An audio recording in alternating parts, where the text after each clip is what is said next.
Hey guys, welcome to और channel जमा नहीं यार। गोदान प्रेमचंद भागे। होरीराम ने दोनों बैलों को सानी पानी देकर अपनी स्त्री धन्या से कहा, गोबर को उप गोड़ने भेज देना, मैंने जाने कब लौट, सुन जरा मेरी लाठी दे दे। धन्या के दोनों हाथ गोबर से भरे थे, उपले पात कर आई थी, बोली, अरे कुछ रस पानी तो कर लो, ऐसी जल्दी क्या है। होरी ने अपने झुर्रियों से भरे हुए माथे को नसकोड़ कर कहा, तुझे रस पानी की पड़ी है, मुझे यह जचता है। कक अबेर हो गई तो मानलक से भेंट न होगी, स्नान पजा करने लगेंगे तो घंटों बैठे बीत जाएगा। इसी से तो कहती हूँ कुछ जलपान कर लो, और आज न जाओगे तो कौन हर होगा। अभी तो परसों गए थे। तजो बात नहीं समझती, उसमें टासूम क्यों अड़ाती है भाई। मेरी लाठी दे दे और अपना काम देखिए। इसी नमलते जुलते रहने का प्रसाद है। कक अब तक जान बची हुई है, नहीं कहीं पता न लगता कक ककधर गए गासून में। इतने आदमी तो हैं, ककस पर बेदखली नहीं आई, ककस पर कुर्रकी नहीं आई। जब दसरे के पासूनों तले अपनी गद्दर दबी हुई है तो उन पासूनों को सहलाने में ही कुशल है।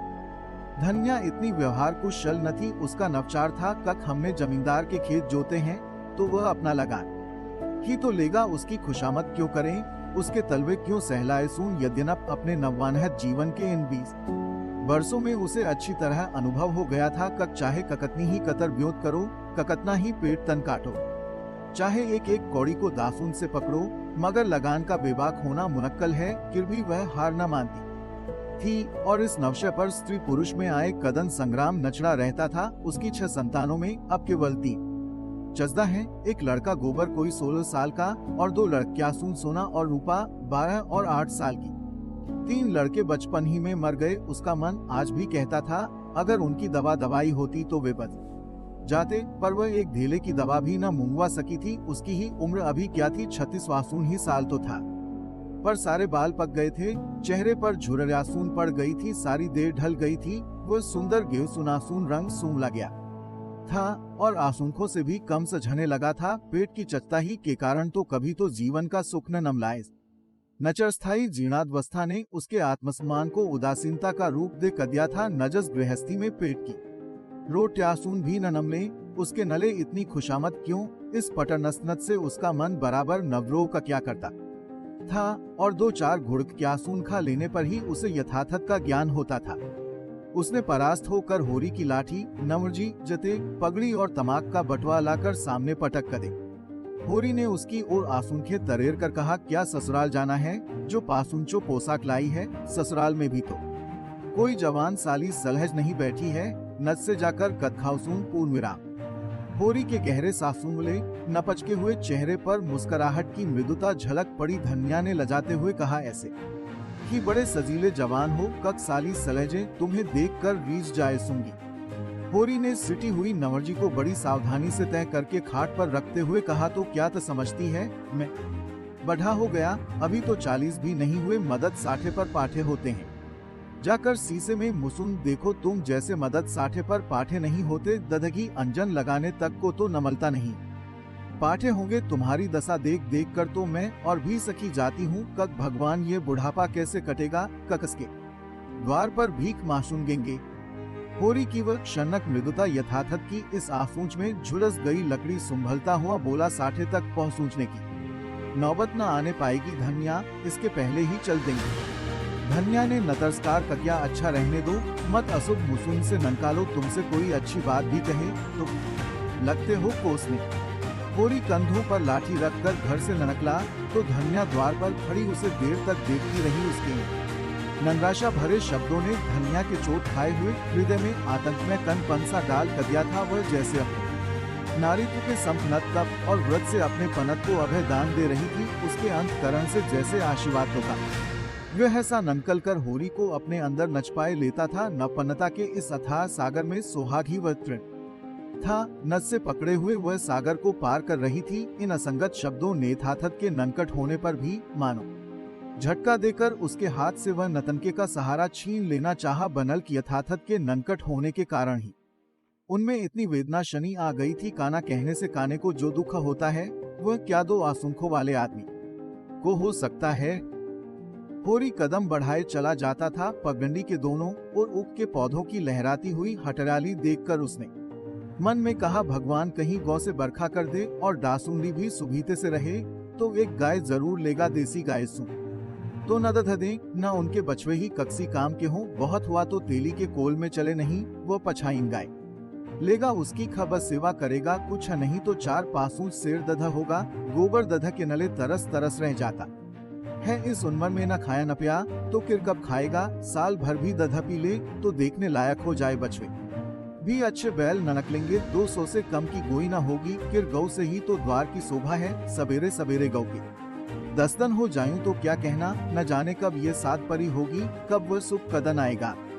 हर एक गृहस्थ की भासुनत होरी के मन में भी गौ की लालसा नचरकाल से संचत चली आती थी। यही उसके जीवन का सबसे बड़ा स्वप्न, सबसे बड़ी साथ थी, बैंक के सदस्य चयन करने या जमीन खरीदने या महल बनवाने की नवशाल आकांक्षाएं सूं उसके नन्हे से हृदय में कैसे समाती। जेठ का सैयद आमों के झुरमुट से ननकल कर आकाश पर छाई हुई लानलमा को अपने रजत प्रताप से तेज प्रदान करता हुआ ऊपर चढ़ रहा था और हवा में गर्मी आने लगी थी। दोनों ओर खेतों में काम करने वाले कक्सान से देखकर राम राम करते और सम्मान भाव से नचलम पीने का नमंत्रण देते थे, पर होरी को इतना अवकाश कहाँ से था। उसके अंदर बैठी हुई सम्मान लालसा ऐसा आदर पाकर उसके सखे मुख पर गवत की झलक पैदा कर रही थी। मानलकों से नमलते जुलते रहने ही का तो यह प्रसाद है, कब सब उसका आदर करते हैं, नहीं उसे कौन पछता। पाशुंच बीघे के कक्सान की नफसा थी क्या, ये कम आदर नहीं है, कब 3-3, 4-4 हल वाले महतो उसके सामने नसर झुकाते हैं। अब वह खेतों के बीच की पगडंडी छोड़कर एक खलेटी में आ गया था, जहासून बरसात में पानी भर जाने के कारण तरी रहती थी और जेठ में कुछ हटराली नजर आती थी। आसपास के गासूनों की गवेसून यहासून चढ़ने आया करती थी। उस उमस में भी यहासून की हवा में कुछ ताजगी और ठंडक थी। होरी ने 2-3 साशुन से जोर से ली उसके जी में आया, कुछ देर यहीं बैठ जाए, कदन भर तो ललपट में मरना है ही। कई कक्सान इस गड्ढे का पट्टा नल खाने को तैयार थे, अच्छी रकम देते थे, पर ईश्वर भला करे राय साहब का कक उन्होंने सासी कह दिया, ये जमीन जानवरों की चराई के नले छोड़ दी गई है और कक्सी दाम पर भी न उठाई जाएगी। कोई स्वाति जमींदार होता तो कहता गाय सुन जायु भाड़ में, हमें रुपए नमलते हैं क्यों छोड़ें, पर राय साहब अभी तक पुरानी में आता नन्भाते आते हैं। जो मानलक प्रजा को न पाले वह भी कोई आदमी है। जैसा उसने देखा, भोला अपनी गाय नले इसी तरी चला आ रहा है। भोला इसी गासून से नमले हुए पूर्वे का ग्वाला था और दधा मक्खन का व्यवसाय करता था। अच्छा दाम नमल जाने पर कभी कभी कक्सानों के हाथ गाय सू बेच भी देता था। होरी का मन उन गायों को देखकर ललचा गया। अगर भोला वह आगे वाली गाय उसे दे तो क्या कहना, रुपए आगे पीछे देता रहेगा। वह जानता था घर में रुपए नहीं है, अभी तक लगान नहीं चुकाया जा सका, नबसेसर शाह का देना भी बाकी है, नजस पर आने रुपए का सद चढ़ रहा है। लेकिन दृढ़ता में जो एक प्रकार की अद्रदर्शता होती है, वह ननल दचता जो तकाजे गाली और मार से भी भयभीत नहीं होती। उसने उसे प्रोत्साहनत ककिया बरसों से जो साध मन को आंदोलनत कर रही थी, उसने उसे नवचनलत कर कदिया। भोला के समीप जाकर बोला, राम राम भोला भाई, कहो क्या रंग ढंग है, सुना आपकी मेले से नई गाय सुन लाए हो। भोला ने रुखाई से जवाब कदिया। होरी के मन की बात उसने ताड़ ली थी। हासून 2 बंछे सून और 2 गाय सून लाया। पहले वाली गाय सून सब सखक गई थी, बूंदी पर दधना पहुंचे तो गुजर कैसे हो। होरी ने आगे वाली गाय के पुट्टे पर हाथ रख कर कहा, दुधार तो माल में होती है, ककतने में ली। भोला ने शान जमाई, अब की बाजार तेज रहा महतो, इसके 80 रुपए देने पड़े। आफुनखे ननकल गईन 30-30 रुपए तो दोनों कलोरों के कदे नतस पर गाहक रुपए का 8 सेर दधा मासूमता है। बड़ा भारी कलेजा है तुम लोगों का भाई, लेकन के लाए भी तो वह माल कक यहासून 10 पासूच गासून में तो कक्सी के पास ननकलेगी नहीं। 16 पर नशा चढ़ने लगा। बोला, राय साहब इसके 100 रुपए देते थे, दोनों कलोरों के 50-50 रुपए, लेकिन हमने न कदे, भगवान ने चाहा तो 100 रुपए इसी बयान में पीट लूंगा। इसमें क्या संदेह है भाई, मानलक क्या खा के लेंगे, नजराने में नमल जाए तो भले ले ले, ये तुम ही लोगों का गुदाद है। कक अंजुली भर रुपए तकदीर के भरोसे नगन देते हो, यही जी चाहता है कक इसके दर्शन करता रहूं। धन्य है तुम्हारा जीवन, कक गौं की इतनी सेवा करते हो। हमें तो गाय का गोबर भी मैसर नहीं, नगरस्त के घर में एक गाय भी न हो तो ककतनी लज्जा की बात है। साल के साल बीत जाते हैं, गोरस के दर्शन नहीं होते। घरवाली बार बार कहती है, भोला भैया से क्यों नहीं कहते, मैं कह देता हूँ, कभी न मिलेंगे तो कहूँगा तुम्हारे स्वभाव से बड़ी पर्सन रहती है, कहती है ऐसा मदद ही नहीं देखा कब, जब बातें करेंगे नीची आंखें करके कभी नजर नहीं उठाते। भोला पर जो नशा चढ़ रहा था उसे इस भरप्र प्याले ने और गहरा कर कदिया। बोला आदमी वही है जो दसरों की वह बेटी को अपनी वह बेटी समझे, जो दुष्ट कक्सी मेटरिया की ओर ताके उसे गोली मार देना चाहते हैं। ये तुमने लाख रुपए की बात कह दी भाई, बस सजन वही जो दसरों की आबरू समझे। न जिस तरह मदद के मर जाने से औरत अनाथ हो जाती है, उसी तरह औरत के मर जाने से मदद के हाथ पासूंट जाते हैं। मेरा तो घर उजड़ गया, मैं तो कोई एक लोटा पानी देने वाला भी नहीं। गत वशत भोला की स्त्री लग जाने से मर गई थी, ये होरी जानता था, लेकिन 50 बरस का खंखड़ भोला भीतर से इतना निग्ध है, वह न जानता था स्त्री की लालसा उसकी आंखों में सजल हो गई थी। होरी को आशा नमल गया, उसकी व्यावहाटरक कृषक बुनी सजग हो गई। पुरानी मसल झटी थोड़े है, नबन घरनी घर भर का डेरा, कहीं सगाई क्यों नहीं ठीक कर लेते। ताक में हूँ मैं तो, पर कोई जल्दी फिसून सता नहीं, सो 50 खर्च करने को भी तैयार हूँ, जैसी भगवान की इच्छा। अब मैं भी किराक में रहूंगा, भगवान चाहेंगे तो जल्दी घर बस जाएगा। बस यही समझ लो का कुबर जाओ सुनगा भैया, घर में खाने को भगवान का कदिया बहुत है, 4 पसेरी रोज दधा हो जाता है, लेकिन ककस काम का। मेरे ससुराल में एक मेटरिया है, 3-4 साल हुए उसका आदमी उसे छोड़कर कलकत्ते चला गया, बेचारी नफसाई करके गुजारा कर रही है, बाल बच्चा भी कोई नहीं, देखने सुनने में अच्छी है, बस लक्ष्मी समझ लो। भोला का नस्कुरा हुआ चेहरा जैसे नचकना गया, आशा में ककतनी सुधा है। बोला अब तो तुम्हारा ही आसरा है, मैं तो छुट्टी हो तो चलो एक कदम देख आए सो। मैं ठीक ठाक करके तब तुमसे कहूँगा, बहुत उतावली करने से भी काम न बिगड़ जाता है। जब तुम्हारी इच्छा हो तब चलो, उतावली काहे की, इस कबरी पर मन ललचाया हो तो ले लो। ये गाय मेरे मान की नहीं है दादा, मैं तुम्हें नुकसान नहीं पहुंचाना चाहता, अपना धर्म यह नहीं है कक न मत रो का गला दबाए सुन। जैसे इतने कदम बीते हैं वैसे और भी बीत जाए सुनगे। तुम तो ऐसी बातें करते हो होरी, जैसे हम तुम दो हैं, तुम गाय ले जाओ, दाम जो चाहे देना, जैसे मेरे घर रही वैसे तुम्हारे घर रही। 80 रुपए मिली थी, तुम 80 रुपए ही देना जाओ, लेकिन मेरे पास नगद नहीं है दादा, समझ लो। तो तुमसे नगद मासूमता कौन है भाई। होरी की छाती गज भर की हो गई, 80 रुपए में गाय महंगी न थी, ऐसा अच्छा डील डॉल दोनों जन्म 7 शेर दधा, सीधी ऐसी कद बच्चा भी दूल्हे, इसका तो एक बाछा 100 का होगा, द्वार पर बुंदेगी तो द्वार की शोभा बढ़ जाएगी। उसे अभी कोई 400 रुपए देने थे, लेकिन उधार को वह एक तरह से मुफ्त समझता था। कहीं भोला की सगाई ठीक हो गई तो 1-2 साल तो वो बोलेगा भी नहीं, सगाई न भी हुई तो होरी का क्या नबगड़ता है। यही तो होगा, भोला बार बार तगादा करने आएगा, नबगड़ेगा, गान या सुन देगा। लेकिन होरी को इसकी ज्यादा शमद न थी, इस व्यवहार का वह आदी था, कृषक के जीवन का तो यह प्रसाद है। भोला के साथ वह छल कर रहा था और ये व्यापार उसकी म्यादा के अनुकूल था। अब भी लेन देन में उसके नले नलखा पड़ी होने और न होने में कोई अंतर न था। सके बड़े की नवबदाई सुन उसके मन को भीरू बनाए रहती थी। ईश्वर का रुद्र रूप सदैव उसके सामने रहता था, पर ये छल उसकी नीयत में छल न था, ये केवल स्वार्थद नसनी थी और ये कोई बुरी बात न थी। इस तरह का छल तो वह कदम रात करता रहता था। घर में 2-4 रुपए पड़े रहने पर भी महाजन के सामने कसमें खा जाता था। कक एक पाई भी नहीं है, सन को कुछ गीला कर देना और रुई में कुछ नबनौले भर देना उसकी नीयत में जायज था। और यहाँ सुन तो केवल स्वार्थद न था, थोड़ा सा मनोरंजन भी था। बुढ़ों का बुढ़भस हास्यास्पद वस्तु है और ऐसे बुढ़ों से अगर कुछ ऐंठ भी न लिया जाए तो कोई दोष पाप नहीं। भोला ने गाय की पगनहिया होरी के हाथ में देते हुए कहा, ले जाओ मैं तो, तुम भी क्या याद करोगे ब्याते ही। 6 शेर दधे लेना चलो, मैं तुम्हारे घर तक पहुंचूंचा दहून, शायद तुम्हें अनजान समझकर रास्ते में कुछ कदक करे।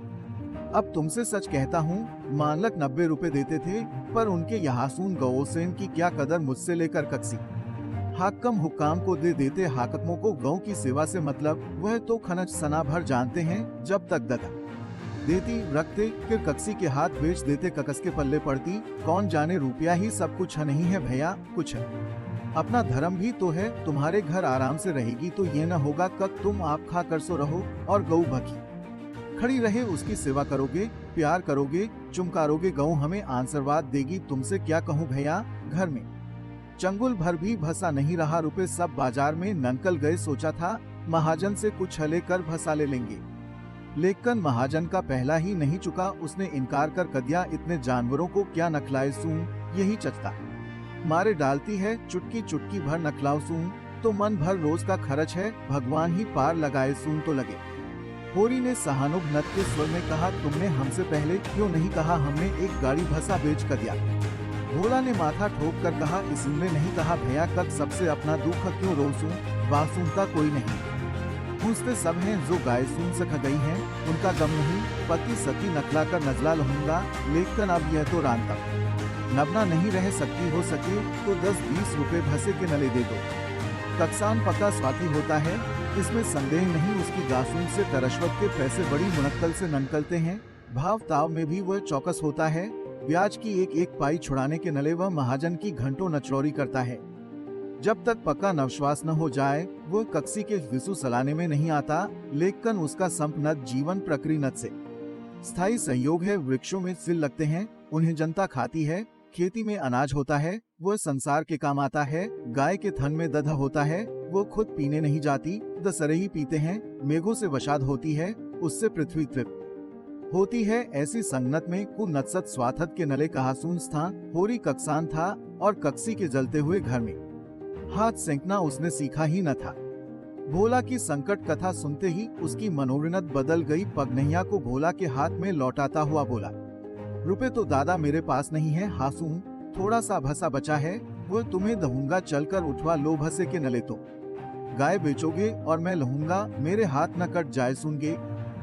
भोला ने आदरत कंठ से कहा, तुम्हारे बैल भखो न मरेंगे, तुम्हारे पास भी ऐसा कौन सा बहुत सा भसा रखा है।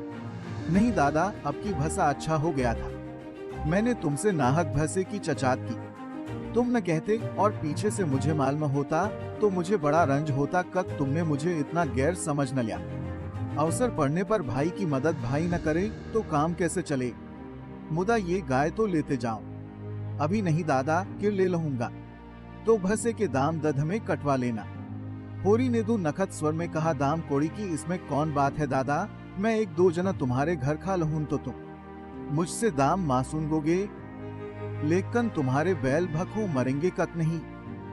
भगवान कोई न कोई सबील निकालेंगे ही, आषाढ़ नसर पर है, कड़वी बोलूंगा, मगर ये गाय तुम्हारी हो गई, नजस कदन इच्छा हो आकर ले जाना।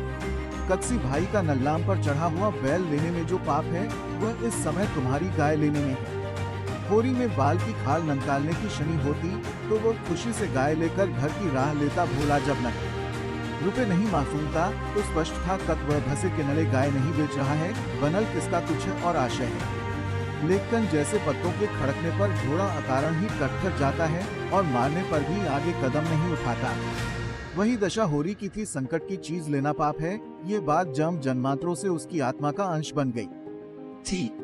भोला ने गदगद कंठ सेखा तो कक्सी को भेज दहून भसे के नले। होरी ने जवाब कर दिया, अभी मैं राय साहब की ड्योढ़ी पर जा रहा हूँ, वहां सून से घड़ी भर में लौट सूंगा, तभी कक्सी को भेजना। भोला की आंसुओं में आंसूस भर आए। बोला, तुमने आज मुझे उबार न लिया होरी भाई, मुझे अब माल महुआ कक में संसार में के ला नहीं हूँ, मेरा भी कोई निहत है। एक क्षण के बाद उसने किर कहा, उस बात को भला न जाना। होरी आगे बढ़ा तो उसका नचत प्रसन्न था, मन में एक नवनचत्र सी शत हो रही थी। क्या हुआ, 10 पासूच मन भसा चला जाएगा, बेचारे को संकट में पड़कर अपनी गाय तो न बेचनी पड़ेगी, जब मेरे पास चारा हो जाएगा तब गाय खोल लाउसूंगा। भगवान करे मुझे कोई मेहटरा नमल जाए, किर तो कोई बात ही नहीं। उसने पीछे किरकर देखा, कबरी गाय फूंक से मनख्यासून उड़ाती, नसर नहलाती, मस्तानी मंद गनत से झमती चली जाती थी, जैसे बांगदियों के बीच में कोई रानी हो। कैसा शुभ होगा वह कदन जब यह कामधेनु उसके द्वार पर बूंदेगी। देखने के लिए धन्यवाद। अगली बार अगले वीडियो में मिलेंगे। देखते रहें और हमारे चैनल को सब्सक्राइब करें, लाइक करें और शेयर करें।